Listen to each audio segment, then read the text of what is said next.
Look! Up in the heavens! It's a bird! It's an angel! No? It's the God-Man! Faster than a racing chariot, more powerful than the Leviathan, able to leap off the top of the temple and not strike the ground. Who, incarnate as Jesus Christ, meek and mild carpenter from the town of Nazareth, won final victory in the cosmic battle between good and evil for the side of all that is true and just. I really love Superman. Okay, this is Ratio at Rutgers. It is going to be Christ and Culture for the week of September 29th, 2014. I am your host, the unrevered, irreverent Reverend Matthew J. Theriot. With me this week is my co-host with the Holy Ghost, the gregarious Gregory Matichek, and the venerable vision of Mother Mary, Our Lady of Brunswick, Kristen Demnitz. Why don't you guys say hi? Hello. Hello. Okay, and as you can tell, this week we are talking about Christology in the Superman franchise. Now, I have a long and extensive history of, Superman. The very first movie I ever saw in my life was Richard Donner's, Superman the movie. I learned to read by reading John Byrne's Man of Steel #5 every single day in first grade. It's the only book I brought to reading time. And my favorite musical piece of all time, John Williams' main theme for the Superman movie. Yeah. So, what we're going to talk specifically about is the whole paradigm of how writers treat Superman, as whether they're talking about Christ when they use him, and in what way are they trying to teach something about Christ or trying to teach something about his humanity. Now, a writer by the name of Bill James in an issue of Marvel, he said something that I found very striking and very true. He said, any good Superman story necessarily deals with the question of how does a perfect and loving God deal with imperfect human beings? And I think that addresses a huge problem most people have with Superman stories. They think, oh, he's not inspiring, nothing challenges him, he's have all these powers and no flaws whatsoever. And they're holding it to the standard of Batman. And Batman is a great character in that he's just a man fighting against forces so much bigger than himself, and he struggles and he perseveres and he overcomes. Superman's not like that. Is there an official statistic on which character people most identify with? I'm not sure if it's official or not. I've read, private polls and whatnot, and Batman always comes ahead. He is the hero of the modern era. I wonder if that's changed over time as people have gotten more relativistic in their morals. I absolutely think it has. Superman was so much more popular back in the day. People think, he's just this big blue Boy Scout now, And I think they're right. He is a less interesting character insofar as he doesn't have flaws. He can do anything, even things that are metaphysically impossible. He has more than once survived the destruction of the entire universe unscathed. He once lifted a book of infinite mass because it had every page ever printed or ever will be printed because it had every story ever possible in it. He can lift infinite weight, There's nothing he can't do. So, yes, that is true. And there's no moral or psychological conflict in him. There's never a question of, well, is he going to come through or not? I would say that based on the moral goals that our culture has gone through, how those have changed over time, people would more appreciate either Superman or Batman. I would think that in a time past, probably within the last few decades, people felt more confident about their own worldview, believing more in an objective truth and objective morality. And so to see an icon that represented that and reaffirmed that was comforting. But now that we live in a time that more celebrates relativism, we gravitate toward a character that affirms that. Exactly, yeah. How do you root for someone who fights for truth when you think all truth is relative? Right. So that guy then becomes annoying. The one who thinks he knows everything when you're convinced that you can't. Exactly. A friend of ours, Sid from the other podcast, just wrote a note. Superman slept with Lois before marriage. Yeah, in Superman 2, that does happen, and we'll talk about that. How some writers don't treat him as Christ, but one writer in particular accidentally does so, and he does so perfectly. Grant Morrison has called Superman the greatest idea humanity has ever had, and he's the greatest idea because he is perfect.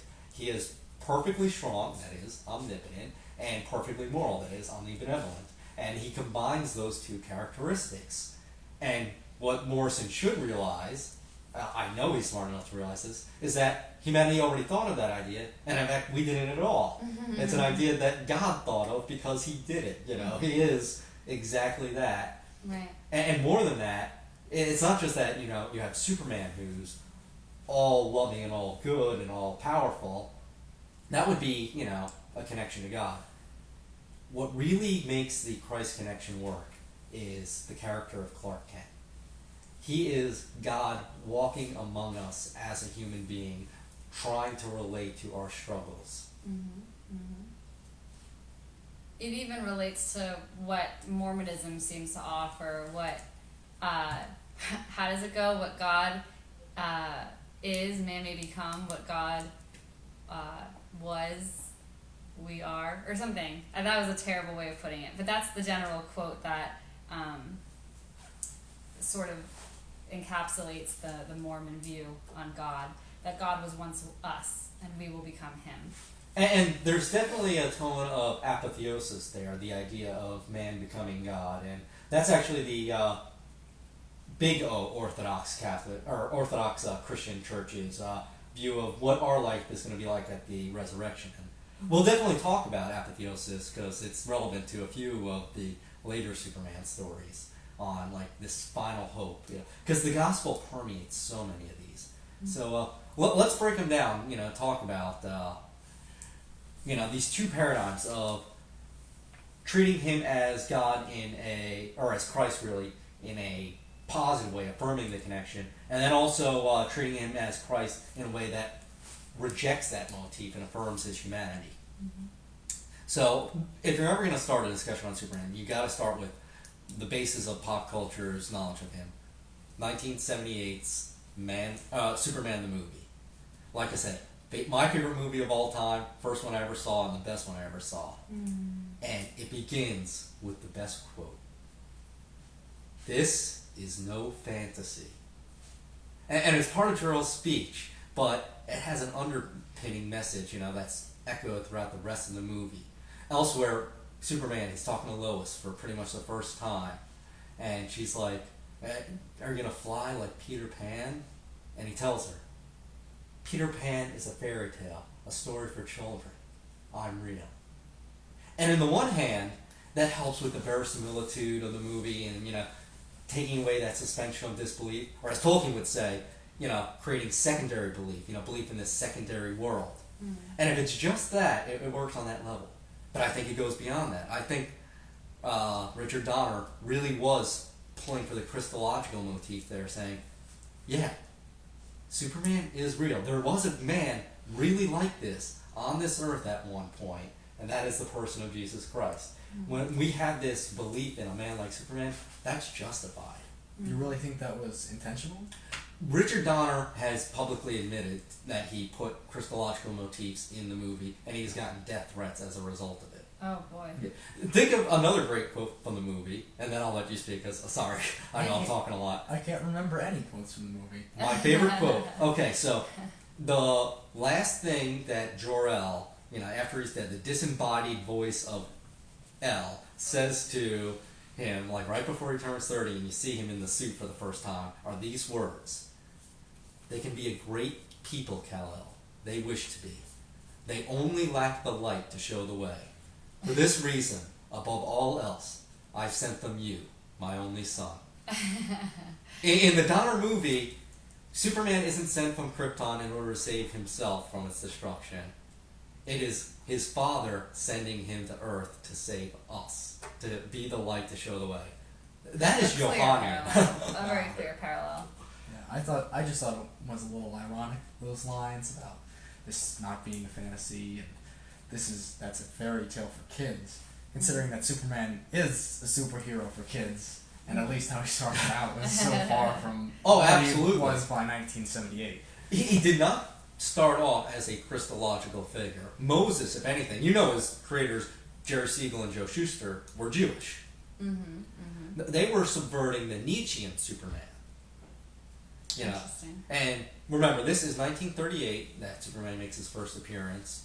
Superman had a very clear connotation in 1938. Who was using that word all over the place? Who Jews might take some issue with.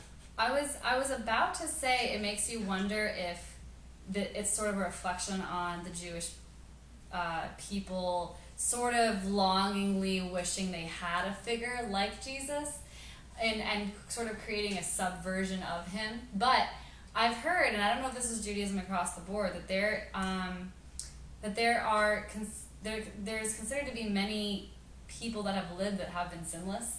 I don't know, again, if this is Judaism across the board. But they supposedly have several sinless figures in their history. And so, in a way, they have more Supermans than we do. But were you suggesting that there's some kind of longing for a Messiah in contemporary Judaism? Or Possibly. I mean, obviously, a lot of Jews have grown up around Christians their whole lives.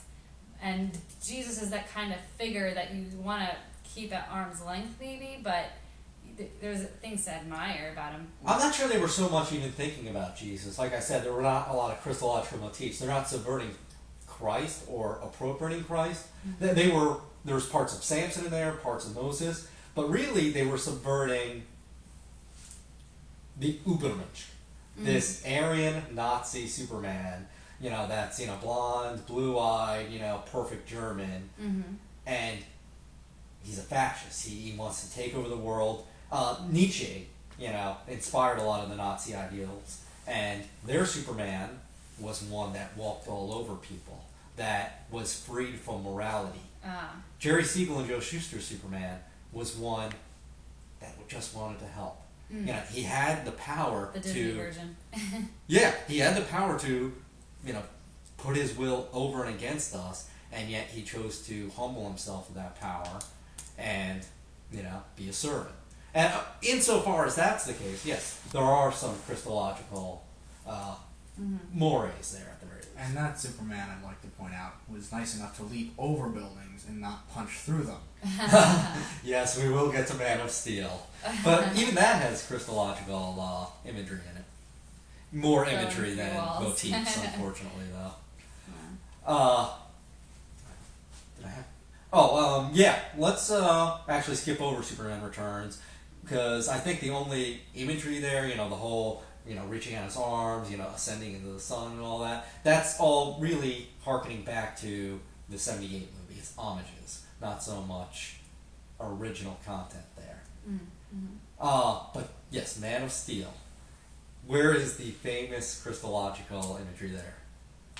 Well, I think everyone who saw it knows this, is when Clark Kent visits a church and there is a blatant, super obvious double profile of him and the stained glass Jesus behind him, or Jesus wearing a red cape at least. He's in plain clothes. Yeah, it's a red cloak that absolutely looks like a cape behind his back. I don't know how they found that church, but it was... Is that a real stained glass window somewhere?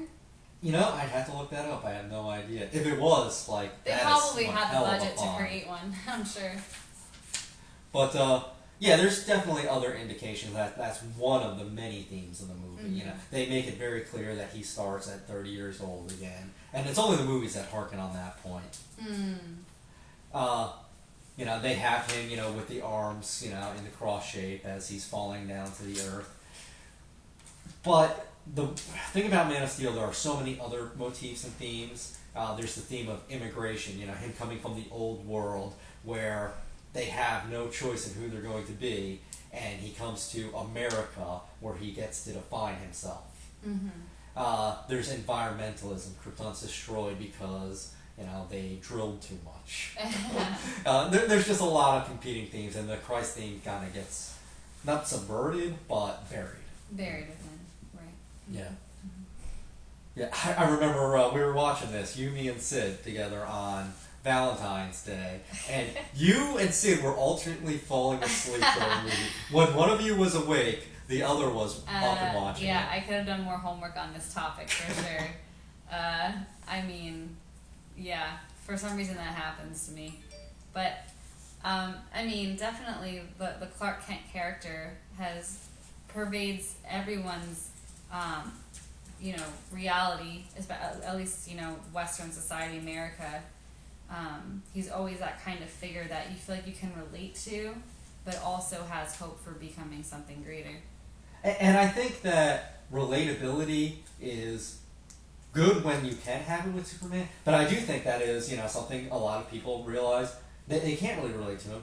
But in the same way that we can't really relate to Jesus, we can't relate to being perfect, to being God, and yet we can understand the need for him. And I think that's part of where the gospel exists in this retelling of the Superman story time and again. Mm-hmm. And let's do one more, Superman in live action before we get into the comics, which is where it really picks up with the images. Smallville. I saw that a little bit. Yeah. Did you see the pilot episode? I don't think I did actually. Where they literally crucify him. And, okay, you can actually reach over my Smallville DVD sets over there on the bottom shelf. Oh, and what do you see? Season 1, what's the cover image? This one? Yeah. Oh my gosh. Yeah, that is him on a cross. He is on a cross. How did they pull that one off? They were very adamant about doing that. In the very first line of an interview with the show creator, I believe it was Al Gough, he starts off the interview saying, Superman is the Christ story for American audiences with lots of action. It was not, by accident. This was completely intentional to draw that parallel. Overt.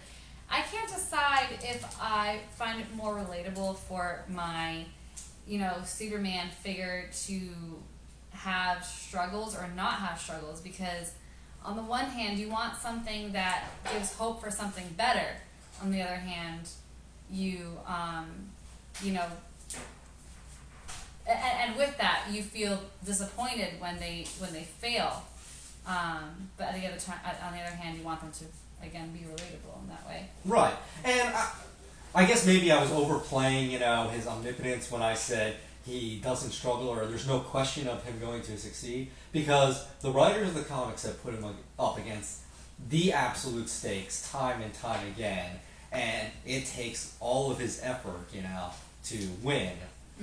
You know he's going to win, but there is a real price that is paid. He has died a number of times in the comics. At one point, okay, let's get into the comics a little bit, especially the ones written by Morrison. And instead of going through each and every comic, panel by panel, let's talk about the life of Christ, and I'll point to specific examples in the comics.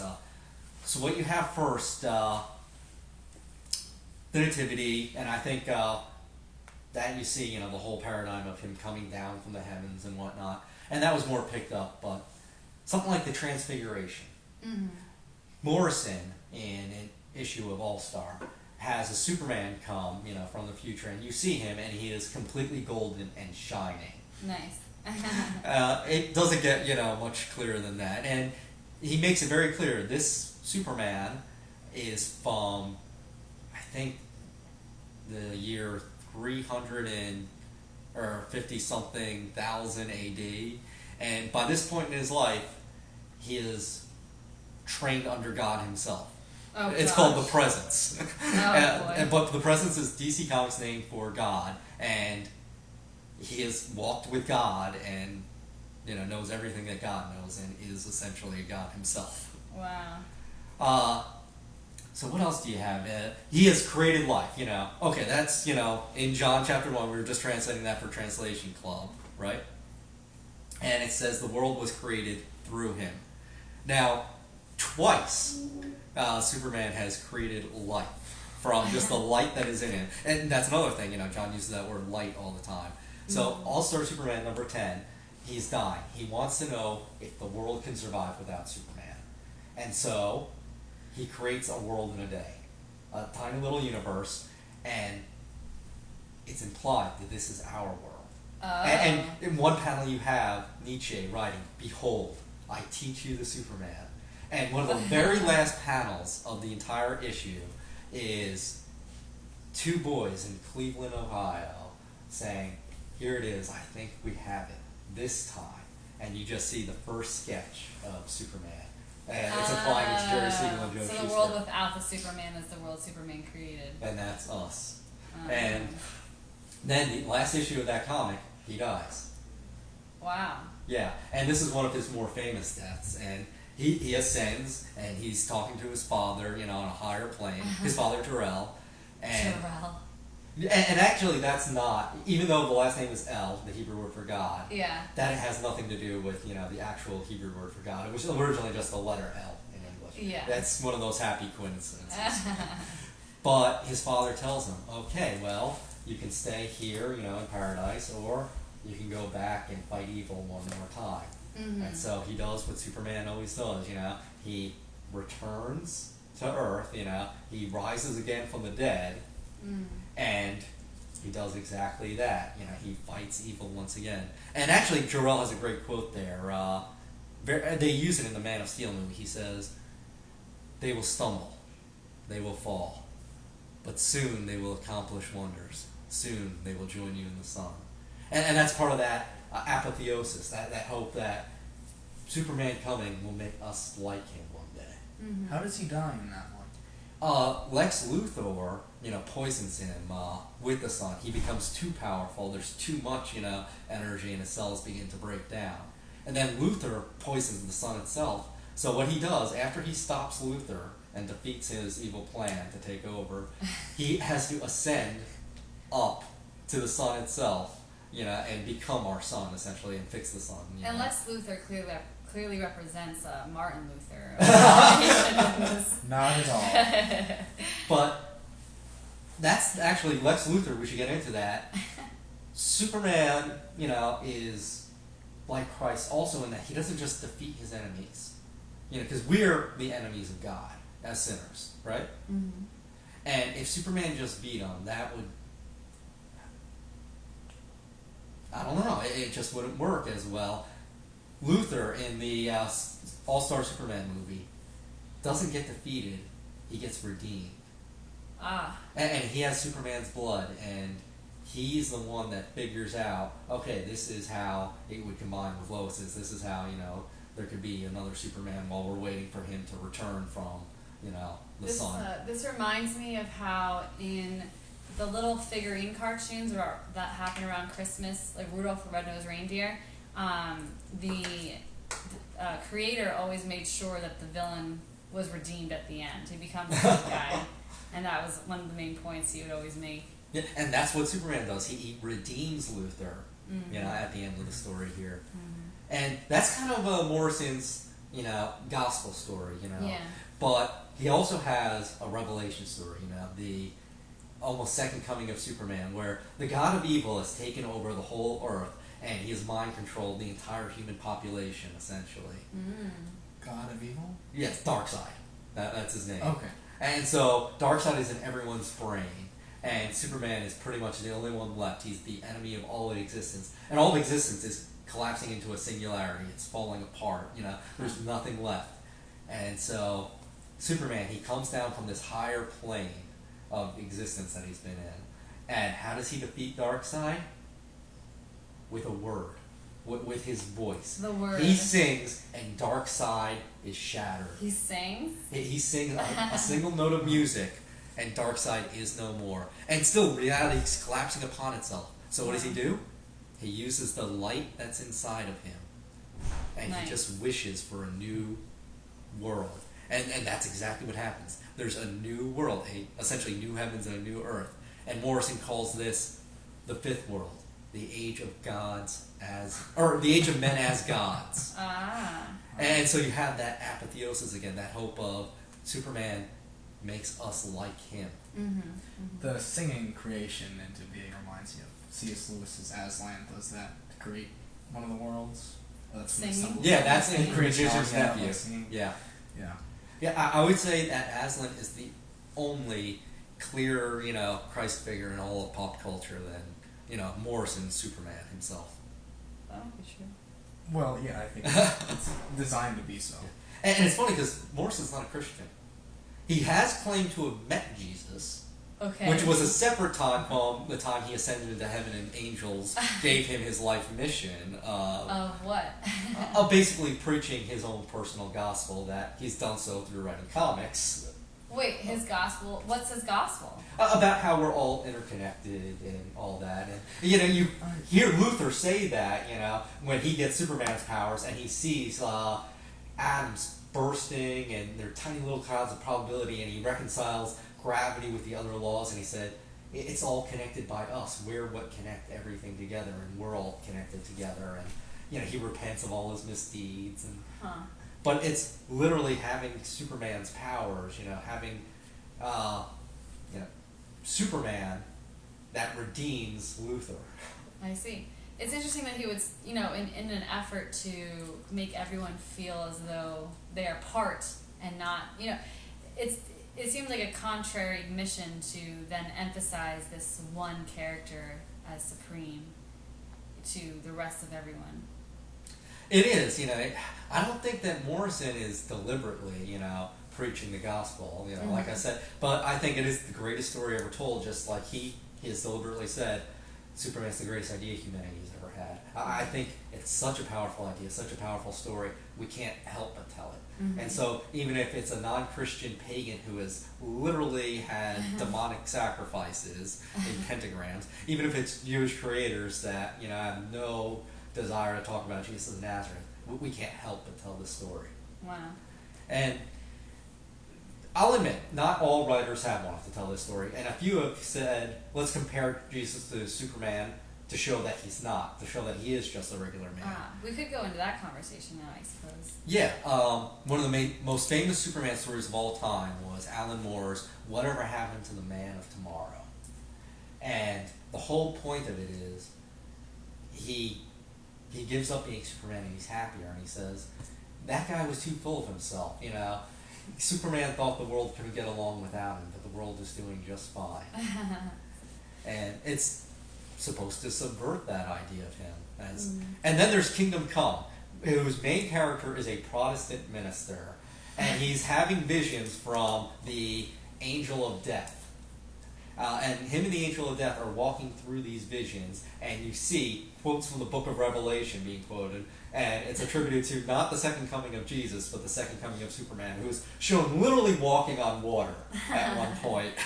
And the whole idea is that this is wrong for Superman to take on these Christ images, that the world goes towards Armageddon only because he was becoming too much super and not enough man. It's once he gives up that, once he decides to live among us as a man again, that's when the world finds peace.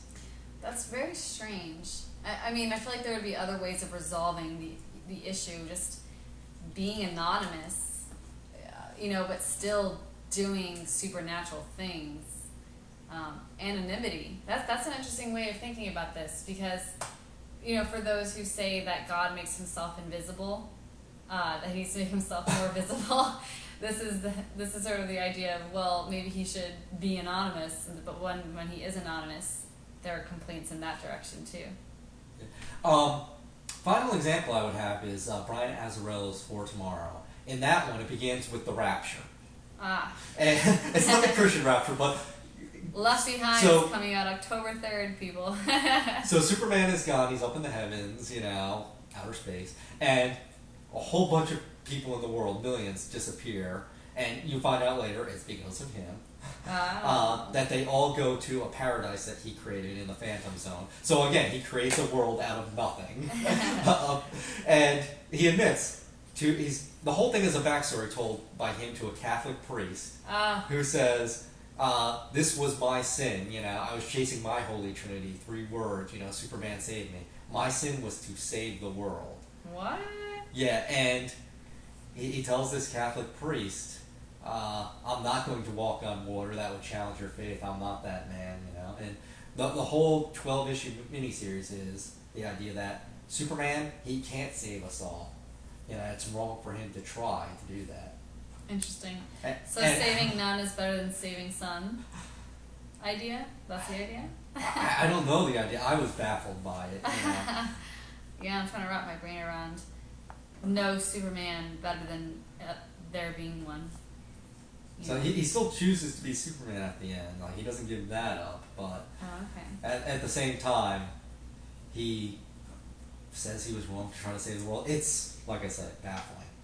Kind of reminds me of a single-page comic I saw by Brad Neely. I doubt he put this much thought into it, but it's of Jesus on the cross and a couple caped superheroes coming by, and Jesus yelling at them, "Back off!" What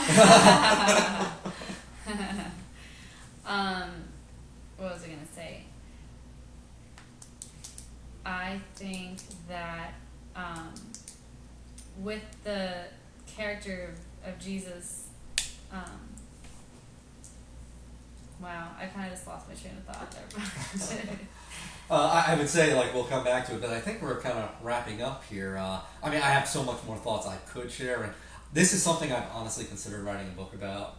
Like, it says, the common saying is, you know, it takes 10,000 hours to become an expert in anything. I don't think I'm an expert on Superman, but if I'm an expert on anything, it's Superman. It's this. So. Well, save it for the press, unless, if by popular demand, people demand more Superman discussion. Probably not. Our next topics are probably going to be either Matrix, you know, once you've finally seen the trilogy and don't fall asleep after the first 30 minutes. Oh my goodness. Or Lord of the Rings, which, again, another that trilogy. I have seen. Oh, it just said that hasn't. It just said that hasn't. Yeah. How could he? I don't know. He's so uncultured. It's baffling how people can escape that. Okay, so I think that has been a good inaugural episode of Christ and Culture. Yeah, you can write into the podcast at ratioatrutgers@gmail.com. You can follow us on Facebook at ratioatrutgers. We'd love to hear feedback from you on the episode. Give us a rating on iTunes, and have a great week. Bye.